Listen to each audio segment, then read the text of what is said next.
For most of our existence, if something broke or tore, you fixed it. If you couldn't, you'd take it to the people who made the thing, and you would pay them to fix it. Until the 1950s, people, unless you were very rich, would use, recycle, and downcycle everything you had until it was literally completely useless and you threw it in composting or sold for recycling, including what was known as the rag and bones man, who would go around buying up any rags and bones that you had to process. The rags were turned into paper and the bones were ground down for glue after you had boiled them down or removed the marrow for broth. One of the things many don't understand about the Great Depression is that a big problem with it was that after World War I, the US made and grew more things than the US could ever use, meaning we had a glut of unused goods which made demand drop like a rock, putting highly productive manufacturers out of business. Under capitalism, the more efficient you were, and the better long-lasting goods you made, the higher chance you would see sales drop off after a certain point, and unless you could diversify, which was often difficult because manufacturing processes were much more specific for the most large-scale manufacturing, and retooling was very expensive.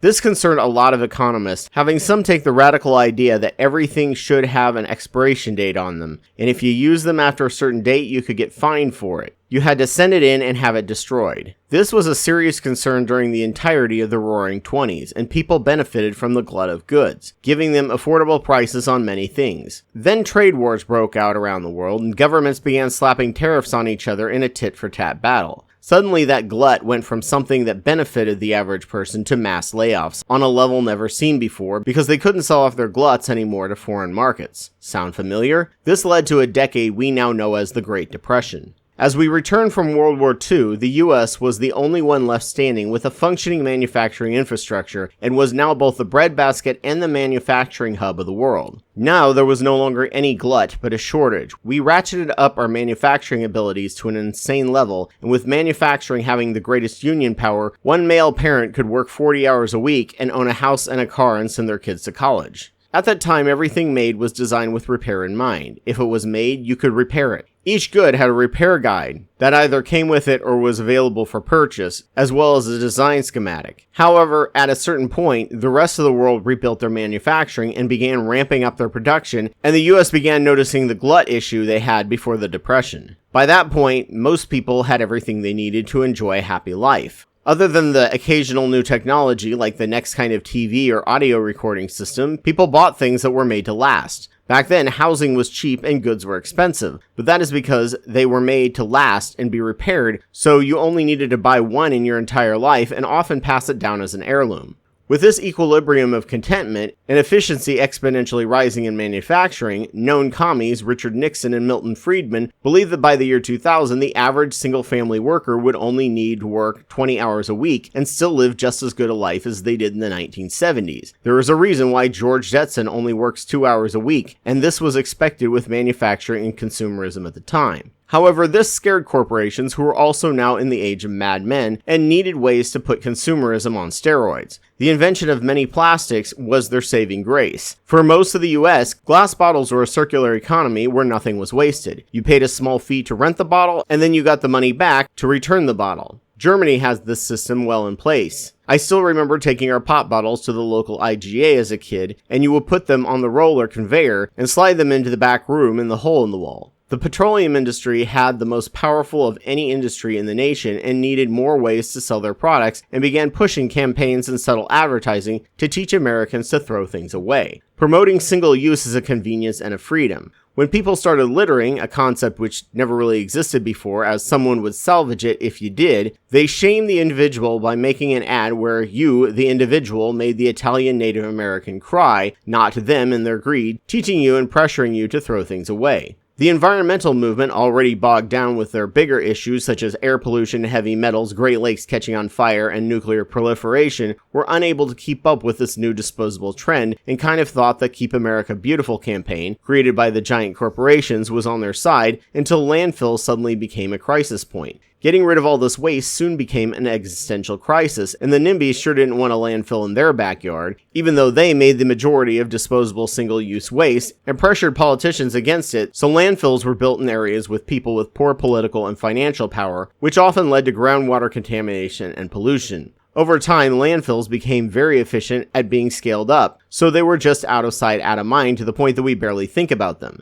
They still poison groundwater on occasion, but not to a point where we really think about them as urgent. Just like air pollution, which is still one of the leading causes of death, and literally everything anti-vaxxers blame on vaccines are proven to be caused or made worse by air pollution, but people are okay with the toxic levels we have as just normal now. In the 1980s, under neoliberal Reaganomics, wages stagnated, and with Nixon having opened up China for trade and Deng Xiaoping taking the helm and ratcheting up Chinese manufacturing, places like Walmart began selling slightly lower quality goods at prices Americans could now afford, which normalized disposable goods, gradually looking flashier but lasting a shorter and shorter amount of time. We also then had a breakthrough in digital technology, where thanks to Moore's Law, we saw a breakneck pace of natural obsolescence, and as Weird Al put it, it was obsolete before I opened the box. This made obsolescence a massive moneymaker, and we all just got used to it. It was fine and natural until after a certain point in time and Moore's Law broke down, and like in the 1970s, we kind of had everything we needed and wanted at this technological stage. Computers from 10 years ago could now do 90% of what computers today can do, unless you were a hardcore gamer or graphic artist, or now Bitcoin, NFT, or AI content creator. Literally, a smartphone from 10 years ago can and should work just fine with a swappable battery and cards. However, they didn't want sales to drop, so they began adding bloatware or refusing to update software older than a certain date, which turned the completely functional item into a brick. I hold onto my phone until they completely brick the thing, as it no longer connects to the new network system they have. My last phone was 3 years old, though an older model when they bricked it, so I bought the S23 this time around, hoping that a new model would be an investment and I could hang on to it for 5 to 6 years. But that's already beginning to show bugginess and slow down in making basic phone calls. This is where the concept of planned obsolescence comes in. Like everything tech bro, planned obsolescence is a purely manufactured form of scarcity where there really isn't and shouldn't be much scarcity at all at this point, at least in the developed world.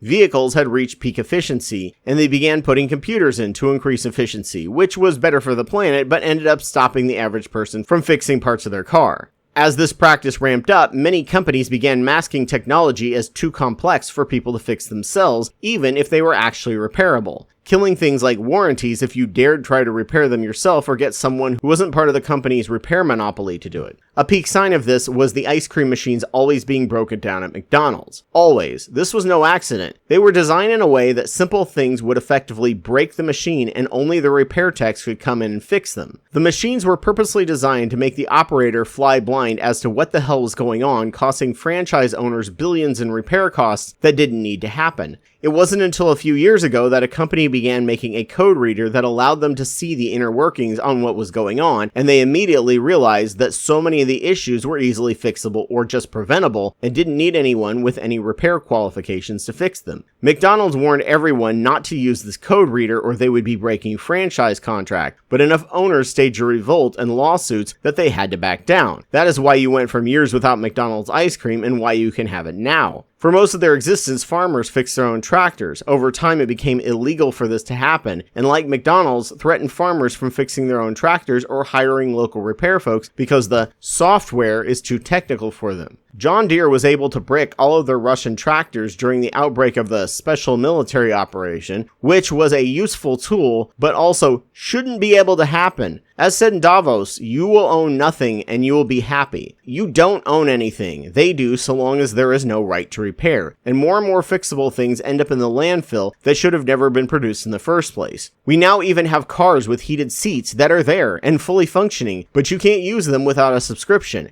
Everything is now a subscription. You own nothing, and you just feel more and more empty and frustrated. Everything is now rent-seeking with no real value created for you. Everything is purposely made harder, so you will give up and just pay for it. A death by 1,000 mental cuts. Unsubscribing from anything often requires making a phone call, which is anxiety-inducing and stressful as all hell, when a quick, easy button click could do it with no effort if required by law. Advertising tells you that you are ugly or not worth anything unless you buy their product. If you have a sense of belonging in a community, you are nearly immune to that kind of marketing. Just how Community has been shown to be a near-perfect fix for drug use in both rats and humans. Rats only press the lever for cocaine if they're isolated. They barely touch it if they have a good social network, and the same is true with drug use. Drug abuse is treating both the symptoms of pain, but also the symptoms of loneliness, and trying to fill that core need we have of belonging. Advertisement confused in us the feeling of belonging with the feeling of approval, pushing us to buy, creating more and more waste for the landfill, requiring us to needlessly and pointlessly strip the planet of its resources, always at the cost of the most vulnerable and least able to buy these products. Most returns you make end up in the landfill. Casper mattresses are required to dump your mattress by law in the landfill if you return it. If a factory makes too many items to ensure continued scarcity, landfill. If farmers grow too much to be picked or sold, or the distributor refuses to buy more to keep the prices up, compost. We live in a nearly post-scarcity era, but thanks to capitalism creating so much waste just to squeeze money out of us, we're still running on a scarcity-driven model. So what do we do about this? Well, there are small things we can do. Some involve things like repair cafes, where people bring their goods, and many older and more tech-driven people can teach each other how to repair things. Obsolete phones, tablets, and computers can be made at least somewhat useful using rooting and installing Linux. A 10-year-old computer with Linux can do 90% of what a modern Windows computer can do. Phones and tablets, of course, require a complex maker community who can tinker around and try and error in their own time, and if they break it, well, it was meant for the landfill anyway, so who cares?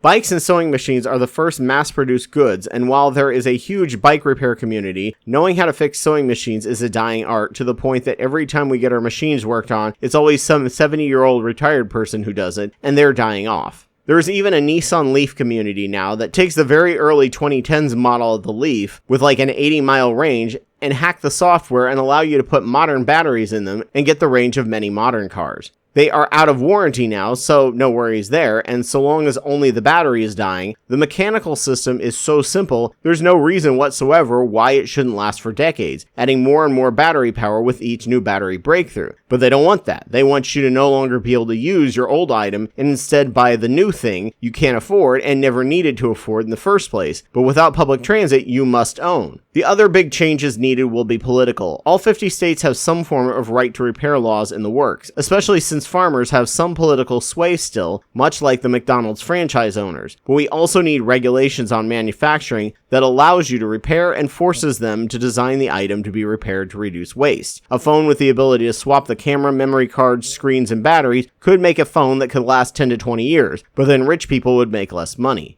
We shouldn't have to work as hard to have a good life, and one Solarpunk phrase I love is move slow and mend things, as it's the move fast and break stuff folks that led to this rent-seeking planned obsolescence dystopian nightmare scam that has led to a world where your favorite streaming show can be taken down and removed forever just for a tax break, and the only way to ever watch it again is to put on your tri-corner hat and go torrenting. Get involved with your local right to repair groups and legislation if this is your community's area of focus. Keep as much stuff as possible from being produced. Prevent as much stuff as possible from ending up in the landfill, and switch us back to a donut economy model where the manufacturers are responsible for every stage of the life cycle. When it comes from safe extraction and manufacturing, workers are paid well at every point of the supply chain, to clean, safe disposal if needed at the end of life, making it just as expensive to brick things as to just make a good repairable product in the first place. The capitalist model does not fit in the post-scarcity era. It can't allow it to happen or it will collapse. And that is what the next video will be on. Degrowth, a term that sounds scary,